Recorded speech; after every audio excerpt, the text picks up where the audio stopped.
पटना में नीतीश कुमार की सरकार है, बिहार की जनता ने उनको इख्तियार दिया है।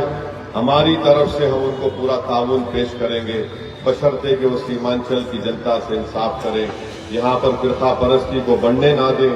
और इंसाफ अगर जब बात मजलिस करती है तो सिर्फ मुसलमानों से नहीं, बल्कि सीमांचल की सरजमीन पर हमारे हिंदू भाई भी रहते हैं, दलित भाई भी रहते हैं, आदिवासी भी रहते हैं। तो इन तमाम से इंसाफ की लड़ाई मजलिस लड़ रही है। मानव विकास सूचकांक को भी हम बेहतर बनाएंगे, तस्वीर बदल दिया, तकदीर बदल दी। मोहम्मद ओवैसी साहब ने यह कहकर अपनी ओछी मानसिकता का परिचय दिया है। एक धर्म विशेष, समुदाय विशेष की राजनीति में आभा और संख्या दोनों घटवाने का काम कर रहे हैं। हम लोग तो शुरू से यह बात कहते रहे हैं कि ओवैसी जी भारतीय जनता पार्टी की बी टीम के रूप में पूरे देश में काम कर रहे हैं। हम पटना में बनी नई सरकार को शुभकामनाएं देते हैं। हम पूरा सहयोग देने का वादा भी कर सकते हैं, बशर्ते वह सीमांचल क्षेत्र के साथ न्याय करे और सांप्रदायिकता को भी दूर रखे। AIMIM सिर्फ मुसलमानों के लिए ही नहीं, बल्कि सीमांचल में रहने वाले सभी लोगों के लिए लड़ती रही है, जहां दलितों और आदिवासियों की भी अच्छी आबादी है। हम उम्मीद करते हैं कि नई सरकार इस उपेक्षित क्षेत्र पर ध्यान देगी और पटना और राजगीर तक ही सीमित नहीं रहेगी। AIMIM प्रमुख असदुद्दीन ओवैसी ने सीमांचल के अपने 2 दिवसीय दौरे के दौरान ये बयान देकर बिहार की सियासी तपिश बढ़ा दी है। ओवैसी का ये बयान चौंकाने वाला था तो हलचल मचनी भी तय थी और मची भी। आखिर ओवैसी की पूरी राजनीति तो बीजेपी के विरोध पर ही टिकी है, तो वो कैसे बीजेपी समर्थित नीतीश सरकार का बिहार में समर्थन करने का वादा खुलेआम कर सकते हैं। ओवैसी ने दरअसल ये बयान देकर अपनी राजनीति साथ ली है। सीमांचल बिहार का पिछड़ा इलाका है। लोगों ने महागठबंधन और NDA को छोड़कर ओवैसी को लगातार दूसरी बार वोट देकर जिताया है। सीमांचल से AIMIM के 5 उम्मीदवारों ने हाल के विधानसभा चुनावों में जीत हासिल की है। 2020 विधानसभा चुनाव में जीते ओवैसी के विधायकों ने पाला बदल लिया और तेजस्वी यादव की RJD में शामिल हो गए। ऐसे में ओवैसी ने इस बार सबसे तगड़ा हमला तेजस्वी यादव पर ही किया। उन्होंने जनता से अपील की थी कि उनके पिछले विधायकों को हराकर और नए उम्मीदवारों को जिताकर ये संदेश दें कि सीमांचल के लोग ये सब बर्दाश्त नहीं करेंगे। ओवैसी की अपील रंग लाई और 5 सीटें उनकी झोली में आ गई। ऐसे में ओवैसी अब अपनी जीती हुई सीटों पर विकास कार्यों को आगे बढ़ाना चाहते हैं। उन्हें पता है कि नीतीश सरकार को उनके समर्थन की कोई जरूरत नहीं है, मगर फिर भी उन्होंने ये बयान देकर 2 काम कर लिए। पहला, सांप्रदायिकता वाली शर्त रखकर अपने वोटर्स को खुश कर दिया कि वो अपनी बात और विचारधारा से कोई समझौता नहीं करने वाले। दूसरा, उन्होंने सरकार के साथ एक संवाद भी स्थापित कर लिया, खासकर नीतीश कुमार से। इससे उनके विधायकों को विकास कार्य कराने में सरकार का सहयोग मिल सकेगा। ओवैसी के इस बयान पर JDU खुलकर बहुत कुछ नहीं बोल रही, सिर्फ इतना कह रही है कि हमने सीमांचल की तस्वीर बदली है, बहुत जल्द हम वहाँ की तकदीर बदल देंगे। ओवैसी साहब AIMIM के प्रमुख हैं।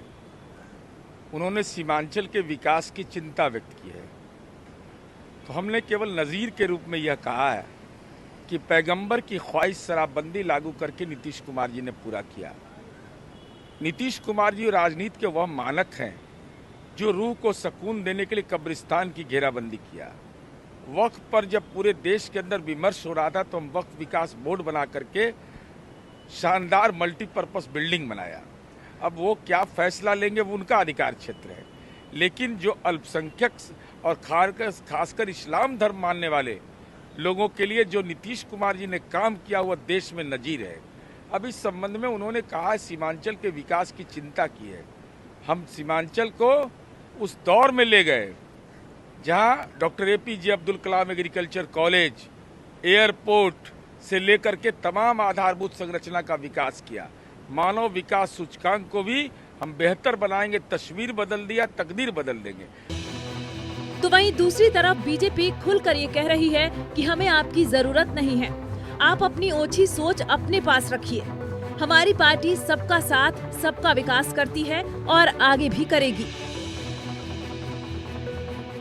मोहम्मद ओवैसी साहब ने यह कहकर अपनी ओछी मानसिकता का परिचय दिया है कि यदि मुसलमानों का साथ दें, सीमांचल का विकास करें तो उनका समर्थन कर सकते हैं। ओवैसी जी, आपको मालूम होना चाहिए कि माननीय मुख्यमंत्री नीतीश कुमार जी की नजर में हिंदू, मुस्लिम, सिख, ईसाई सब एक समान है। पीएम नरेंद्र मोदी के सबका साथ, सबका विकास और सबका विश्वास का संकल्प नीतीश कुमार जी का मूल मंत्र है। इसको कोई डिगा नहीं सकता। ओवैसी साहब, अपनी कुंठित राजनीति को अपने पास रखिए। एनडीए तो सबका विकास का संकल्प लिए हुए है। असल में ओवैसी ने इस बयान के जरिए संकेत दिए हैं कि वो तीसरे प्लेयर की तरह बिहार में मौजूद हैं और अगर नंबर गेम थोड़ा भी इधर उधर हुआ तो वो किंग मेकर की भूमिका में आ सकते हैं। उन्होंने अपने वोटर्स को भी संकेत कर दिया है कि वो सिर्फ विरोध के लिए विरोध नहीं करेंगे, बल्कि जनता के काम कराने के लिए चतुराई से काम करेंगे। जाहिर है, अगर सीमांचल में ओवैसी ने सरकार के सहयोग से विकास तेज गति में करा दिए तो महागठबंधन के लिए मुश्किल और भी बढ़ जाएगी। शायद आरजेडी और कांग्रेस इसे अच्छी तरह समझ रही है। उनका कहना है कि आज असदुद्दीन ओवैसी के बयान के बाद यह साफ हो गया कि ये बीजेपी की बी टीम है। ये अपने फायदे के लिए बिहार के मुसलमानों को मिसगाइड कर रही हैं।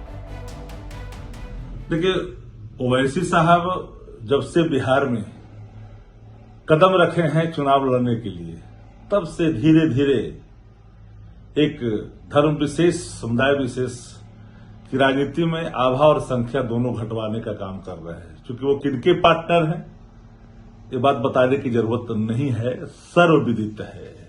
हालांकि एनडीए को सशक्त समर्थन देने की भी उन्होंने घोषणा कर रखी है। अब चुनाव के पहले तो वो में आ रहे थे महागठबंधन के पास कि हम तो भाई हिमायती हैं इन नीतियों के जो जिनकी आस्था धर्मनिरपेक्षता में है। बाद में उन्होंने बयान दिया कि हमने ठेका नहीं ले रखा है। तो भाई, आप इधर से उधर, उधर से इधर होने की जो आपकी कला है, उस कला का आपने प्रदर्शन बिहार की चुनाव में आपने किया, जो धीरे धीरे घटा करके पूरे पार्टियों को मिला करके आपने एक आरा पे लाके खड़ा कर दिया। देखिए, एनडीए का बिहार में जो ठगबंधन बना है उसके एक पार्ट ओवैसी जी भी हैं। और हम लोग तो शुरू से यह बात कहते रहे हैं कि ओवैसी जी भारतीय जनता पार्टी की बी टीम के रूप में पूरे देश में काम कर रहे हैं।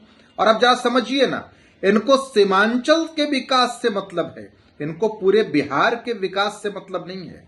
साफ है कि ओवैसी जी का चरित्र और भारतीय जनता पार्टी का जो चरित्र है वो दोनों ही एक साथ मेल खाता है। सीमांचल की कुल 24 विधानसभा सीटों में से जोकीहाट, बहादुरगंज, कोचाधामन, अमौर और 22 सीटें जीतने वाले ओवैसी ने बिहार की राजनीति में बड़ी लकीर खींचने की शुरुआत कर दी है।